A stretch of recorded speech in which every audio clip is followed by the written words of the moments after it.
है बेटा, erythrocytes, erythrocytes, ठीक है। और प्लेटलेट्स को क्या कहते हैं? थ्रोम्बोसाइट्स। थ्रोम्बो क्यों? थ्रोम्बस बनाता है, थ्रोम्बस मतलब क्लॉट बनाता है। देखो जब तक मीनिंग्स के साथ चीज़ें याद करोगी ना, तो तुम्हें ना सिर्फ उनके उनके नाम याद रहेंगे, बल्कि उन नामों से उसका बैकग्राउंड भी फौरन जहन में आ जाएगा। मम्मा मम्मा आगे बात समझ, अगर Ratte favourite pet मारोगी dog, cat, तो स्नेक, रट्टे हैमस्टर, में बर्ड। कभी भी जो साइंसेज है ना वो नहीं समझी जा सकती। मम्मा फेवरेट पेट। आगे बात समझ लेना। नो आउट बर्ड मैं कर दूंगा आपके अब लिए, तुम्हें पता है डॉग ना, भी है। हमने वाइट ब्लड सेल्स पढ़े थे, वाइट लिकोसाइट्स पढ़े थे। लिकोसाइट्स दो तरह के थे। लिकोसाइट्स और इरिथ्रोसाइट्स के अंदर स्ट्रक्चरल फर्क क्या था जैनी? कलर का फर्क, शेप का फर्क है,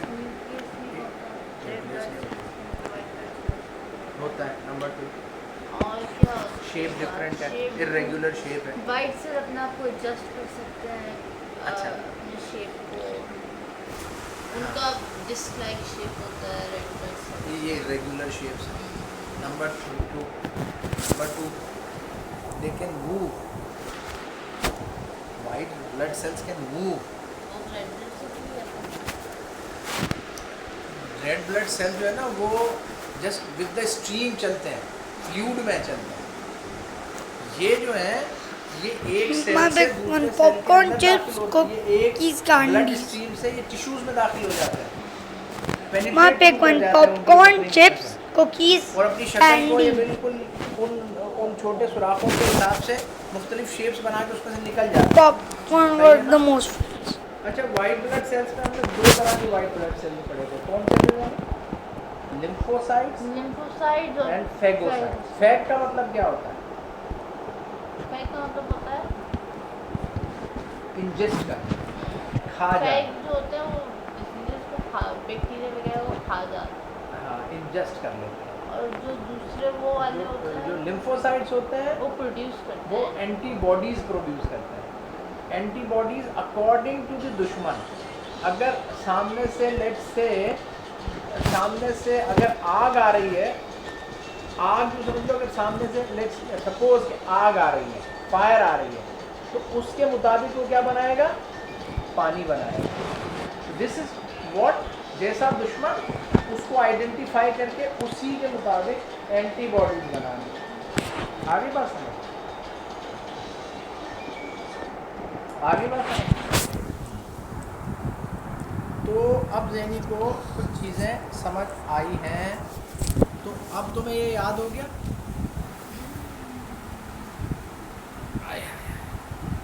अब हम थोड़ा सा आगे चले जैनी।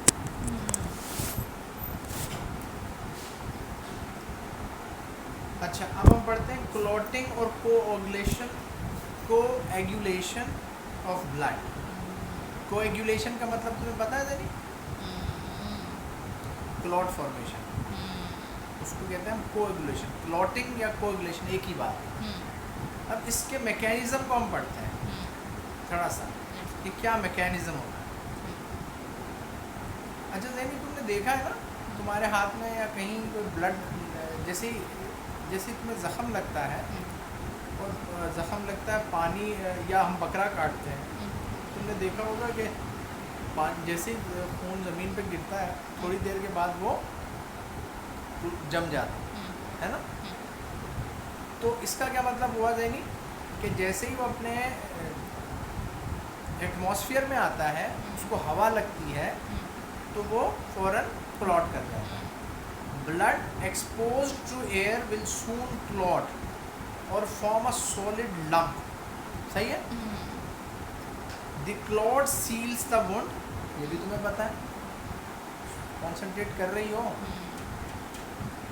Preventing excessive loss of blood. आगे समझ में। The clot also prevents foreign particles from entering in the blood stream. ये भी बात समझ आ गई। जब रास्ता ही बंद कर दिया तो अंदर कोई जाने ही नहीं देगा।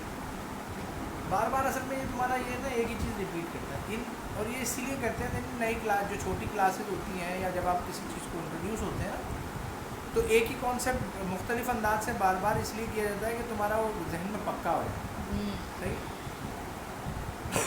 The clot also prevents foreign particles from entering the blood stream in people suffering from hereditary disease. What is hereditary disease? जो आपने इनहेरिट की। इनहेरिट मतलब उसके अंदर ये नहीं होता कि आपको किसी बीमारी के नतीजे में किसी बॉडी के अंदर डिजीज़ की वजह से वो प्रॉब्लम हुई हो। आप जब आपकी बॉडी की फॉर्मेशन हो रही होती है, जो आपका प्लान होता है, जो आपका ब्लूप्रिंट होता है बॉडी के अंदर, माँ के अंदर फर्स्ट सेल से लेके, तो जिस मैप के तहत आपकी बॉडी बननी होती है उस मैप में ही, उन जीन्स में ही कोई फॉल्ट होता है। सही है। और उस फॉल्ट के नतीजे में जब आप पैदा होकर बाहर आते हैं तो वो फॉल्ट आपके साथ आता है। जैसे बहुत से बच्चे पैदा होते ही शुगर का शिकार हुए, इधर पैदा हुए, इधर उनकी शुगर चेक हुई, उनको पता चला कि भाई इनके जिस्म में तो शुगर को हैंडल करने का सिस्टम ही नहीं है। तो वो डे 1 से उनको शुगर की मेडिसिन लगानी पड़ती है। कुछ बच्चे पैदा होते हैं, पैदा होने के बाद उनका ब्लड ही नहीं रुक रहा होता। ठीक है ना भाई, ये क्या हुआ? पता चला कि उनके जो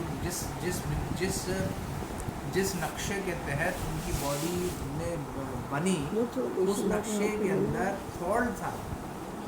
किस लेवल पे फॉल्ट था? उनके क्लॉटिंग मैकेनिज्म का सिस्टम ही नहीं डेवलप हुआ।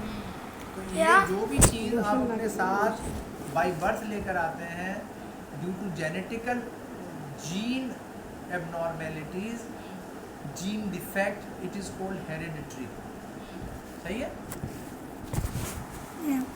इसी अब देखो, अब ये क्योंकि हम ब्लड से रिलेटेड ही बात कर रहे हैं, तो हम हेरिडिटरी जो एक बड़ी मशहूर बीमारी है वो है हीमोफीलिया। हीमोफीलिया, उसके अंदर हीमोग्लोबिन की कमी होती है। हीमोफीलिया। अब आगे बढ़ो। दी नॉर्मल ब्लड, इसके अंदर क्या होता है यानी इस हीमोफीलिया में, the people suffering from a hereditary disease called haemophilia, the normal blood clotting mechanism is greatly impaired. Impaired का मतलब hurt, damage. Impaired मतलब not up to the mark, not up to the standard. Impaired का मतलब होता है faulty. सही। Slight injuries may cause such a person to bleed to death or die of internal bleeding. सही है। इन लोगों में क्या होता है? भागते बच्चे खेल रहे हैं, गिरे, घुटने पे चोट लगी, थोड़ी देर में पता चला घुटना तो फूलता ही जा रहा, रेड होता ही जा रहा, कट लग गया, ओ भाई ब्लीडिंग ही नहीं रुक रही, कितनी पट्टियाँ कर रहे हैं, बांध रहे हैं, ब्लीडिंग ही नहीं रुक रही। हाँ, तो ये क्या हुआ कि इनके क्लॉटिंग मैकेनिज्म के अंदर फॉल्ट था, और ये बेचारे इसका सफ़र करते हैं, और फिर सारी ज़िंदगी अगर डायग्नोस हो जाए तो इनको मुख्तलिफ़ किस्म की ट्रीटमेंट्स चलती रहती हैं। अब ये तुम्हें समझाएगा कि आखिर ये जो क्लॉटिंग सिस्टम अल्लाह ने रखा है, अंदर जमने का निज़ाम रखा है उनका, ये क्या है, मैकेनिज़्म क्या है, तरीका क्या है। मैकेनिज़्म क्या होता है? What is mechanism? फ्रॉम किसी भी प्रोसेस का A to Z, किसी भी प्रोसेस में देखो, तुम चाय बनाने खड़ी हो, तुमने चाय बनाने का एक प्रोसेस शुरू किया, मैकेनिज़्म शुरू हुआ, और प्रोसेस शुरू हुआ, तुम्हारा पानी, kettle, heat, then adding something, then adding something, and then it is over. ठीक है, पूरे का पूरा मैकेनिज़्म कंप्लीट किया। इसी तरह जब आपको इंजरी होती है, इंजरी इनिशिएट करती है,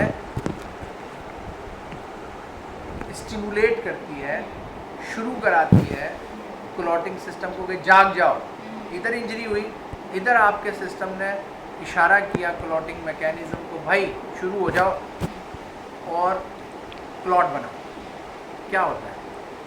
the mechanism of clotting is a complicated process. एक बड़ा टिपिकल सा कई स्टेजेस पर मुश्तमिल प्रोसेस है। When blood vessels are damaged, तुम्हारी उंगली की ये वेसल है ना, छोटी छोटी, जिनमें ये लाल नज़र आ रहा है, कट लगा, कोई खून की नाली कट गई, कटी, ब्लीडिंग शुरू हुई, ठीक है ना? क्या हुआ? Damage tissues and blood platelets release an enzyme known as thrombokinase. देखो क्या होगा देने, उमर ये क्यों लिया हुआ? ये तुम्हारी छुरी लगी कट, पहले टिश्यू कटा, टिश्यू स्किन टिश्यू है, कटा, नीचे की खून की नाली कटी, इंजरी हो गई। जैसे इंजर्ड हिस्से में जो मौजूद है प्लेटलेट्स, वो अब प्लेटलेट्स के अंदर से एक केमिकल रिलीज होगा, उसे हम कहते हैं थ्रोम्बोकाइनेज। थ्रोम्बोकाइनेज, थ्रोम्बो से क्या जहन में आया? क्लॉटिंग। काइनेज प्रोसेस शुरू कराने वाला, एक केमिकल निकला जो कि कहलाएगा थ्रोम्बोकाइनेज, ठीक।